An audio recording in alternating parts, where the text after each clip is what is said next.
Hey lovelies, Ellie here, and I am back with episode 5 of Falling for Sewing. So, if you would like to find out more about what I made, please stay tuned.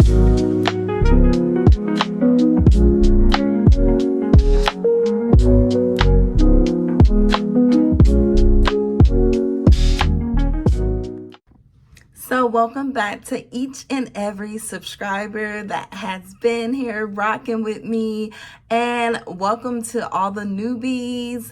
Welcome. This is my Falling for Sewing series that I am in collaboration with Creativity by Talisha, and we have been sewing all September and October and sharing our beautiful fall makes with you. So right after this video, I definitely want you to head on over to her channel, check out her videos, see what she made. It was a lovely set, and let's get started. So I decided this week to make a jumpsuit, and when I tell you I love this jumpsuit, I decided to use the pattern Know Me, Brittany J. Jones, and that was Know Me 2096. This pattern called out to me because it's so my style, and I love the ideal of a Pinafore jumpsuit. I mean, like, she did her thing on this one. So I'll put this down so I can post a picture up. But this was a really fun make. I was excited to do this make. I will be honest, I literally gave myself very little time to cut, sew, and complete this make, but I feel like the next time around it will be less stressful. I will be able to take my time and truly enjoy the process. Instead of following the written instructions, I did go on Brittany J. Jones's YouTube page and follow through the video. The video was only 30 minutes, so that was a good sign for me versus an hour video for so long. So the video was really detailed as far as what to do. I did not refer to the written instructions for anything. So I was able to watch the video all the way out as I went. So let's talk about the ease of the pattern. The pattern itself, as far as the techniques, were easy. The only technique that was new to me was the zipper fly front. That was intimidating, but I was at the point where I'm like, okay, Melanie, you've been sewing for over a decade. It's time to just be courageous and do it. And I'm glad I did, because I don't know how the written instructions were, but based off of the video, very easy. And I was just like, why did it take me so long to do this again? I will say Brittany J. Jones was really detailed as far as making it step by step. I didn't feel overwhelmed. I didn't feel like, oh, this is going to be the hardest part. It's kind of like I just went through it step by step and it was done. And I was moving on to the other things. So I was just like, once I got done with that step, I felt like, well, if I can get done with that and it's complete, it's super neat and nice, then the rest of it is easy because it's stuff I do all the time. As far as modifications, let's talk about that. So I will be honest and say Brittany J. Jones was really transparent in saying that you need to make a muslin for the top.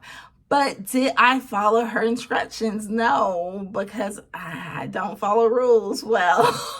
So, and I didn't have the time, quite honestly. And even if I did have the time, let's just be honest, y'all, I was not going to do a muslin. If anything, I would just cut my fabric and then hope for the best. Then like start it over and recut the fabric again. So I did not do a muslin for the bodice part of this jumpsuit. I will say I regret that decision. She was right. I was wrong. I tend to eyeball a lot of things and make a lot of assumptions when I'm cutting my patterns, because I know my body and I know if I'm going to need extra length. Like, I'm always going to add 2 to 3 inches on the hem of pants. I'm always going to add 2 inches to the bodice because my bodice is long. I'm like always adding stuff. So when I cut out the pattern, I use the optimal, the longest length, which was a 26, I think.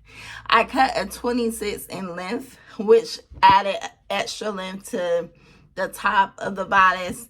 And I cut it all the way down, whatever size was at the very bottom.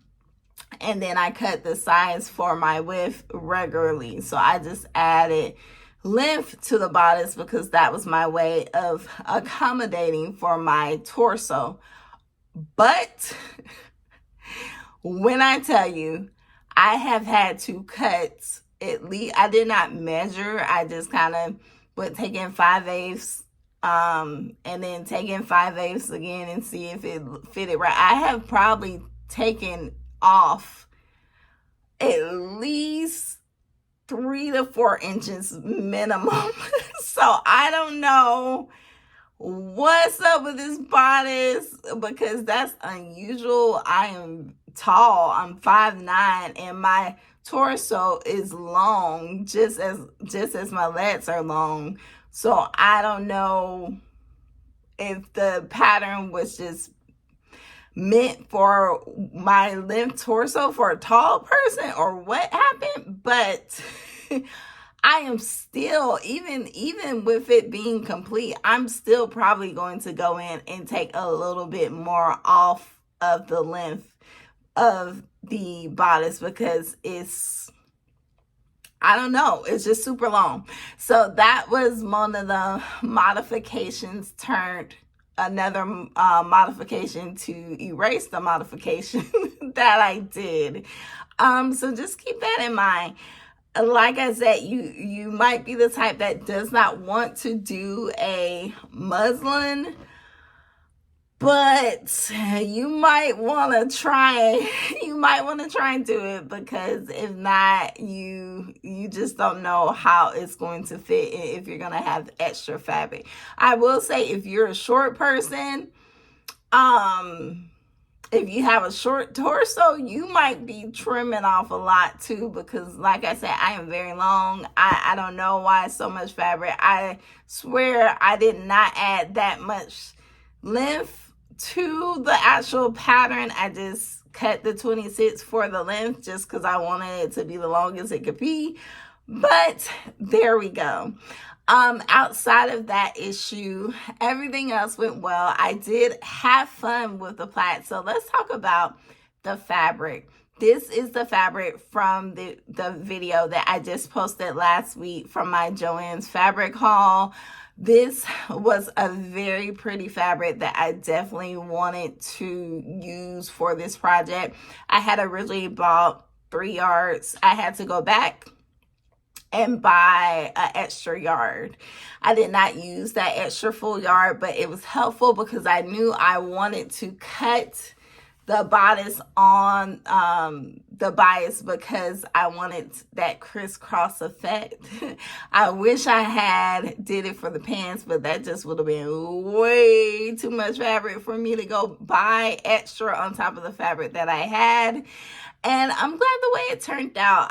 Like I said, I had fun with the plaid. I did not purposely, hear me clearly, purposely did not match these plaids. The only places I matched the plaid was on the side of the pants and the waistband. But everywhere else, I kind of did an off-kilter.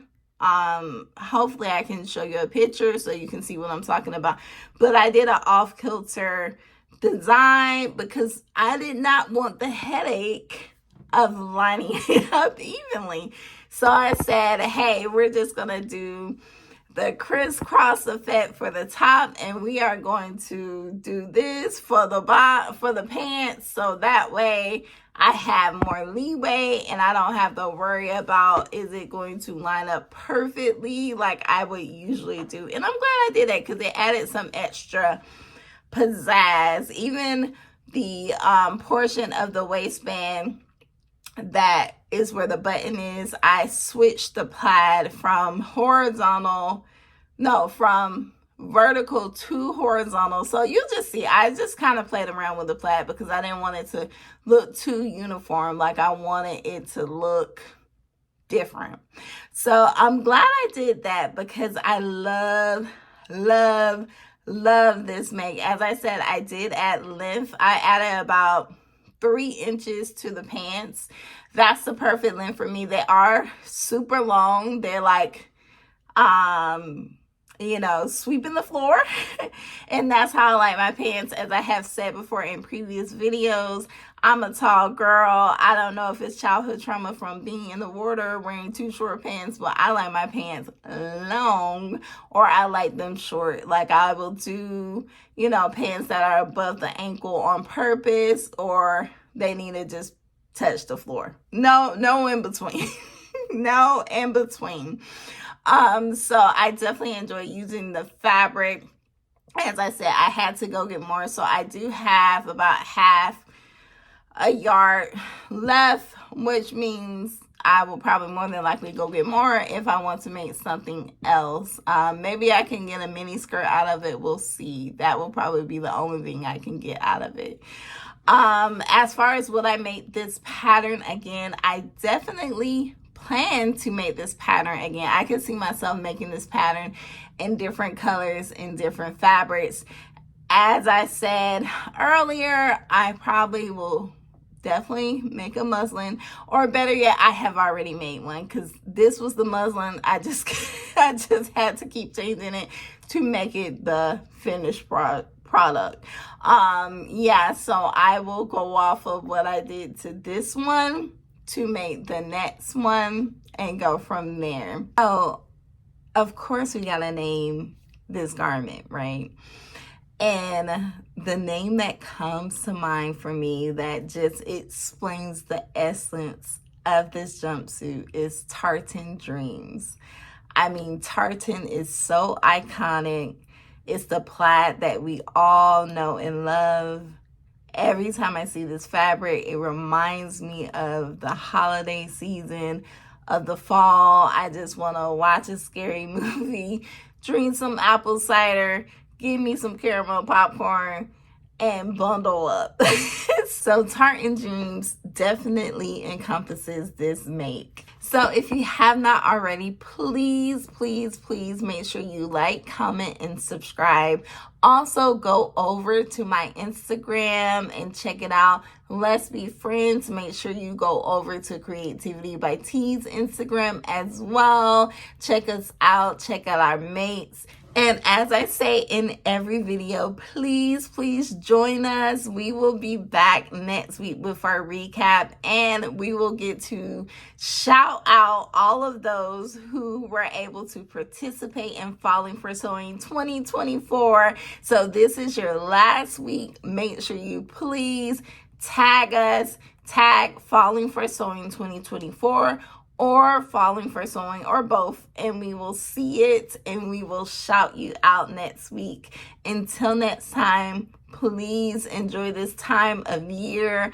I know things are pretty hectic with the election.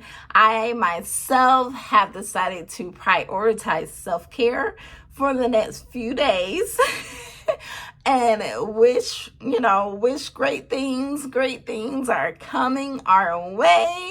And until next time, I will see you soon. Take care of yourself, take care of your family, and enjoy. Bye.